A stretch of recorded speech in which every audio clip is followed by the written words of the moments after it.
The Duchess of Cambridge and the Queen of England share the symptoms of an ailment that makes their tasks as representatives of the crown more difficult. You may have noticed that when Kate Middleton gets in a vehicle, something makes her face turn a little grumpy. It's not that the Duchess of Cambridge is having a bad day or has an allergy to vehicles. It's much simpler than that. Prince William's wife suffers from motion sickness. Perhaps the technical name doesn't tell you much, but it's something that impacts millions of people around the world.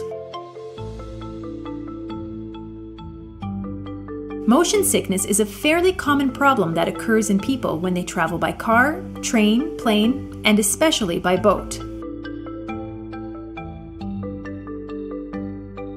In theory, anyone can have it, but it is more common in children, pregnant women, people taking certain medicines, and apparently members of the British royal family, because it afflicts not only the Duchess, but also Queen Elizabeth herself. It can produce vertigo, nausea, and even vomiting. Although the Queen, who suffers from the same disease, has taken different types of medication for it, the truth is that those can cause drowsiness, which would be almost worse than the disease itself when it comes to public events. In fact, Queen Elizabeth remembers her coronation day in 1953 as being quite uncomfortable, and the 200-year-old carriage ride as a horrible 2-hour journey. As if that weren't enough, Kate is also allergic to horses. It is well known that Queen Elizabeth II, for example, is a great fan of horse riding and a faithful reader of Racing Post, the equestrian magazine which is never lacking in the vast halls of Buckingham Palace. In order to win Her Majesty's affection, Kate has taken steps to address her condition, as the Sunday Telegraph published recently.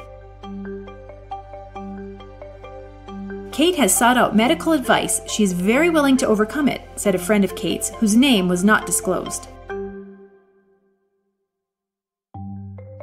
This curious ailment is also suffered by Bruce Fogel, a well-known Canadian based in London who knows the Duchess personally. According to Fogel, author of numerous books on animals and a contributor to the BBC, the allergic reaction of humans to horses is serious and must be treated as such, because it affects the lungs. I guess some royals are more normal than we may think.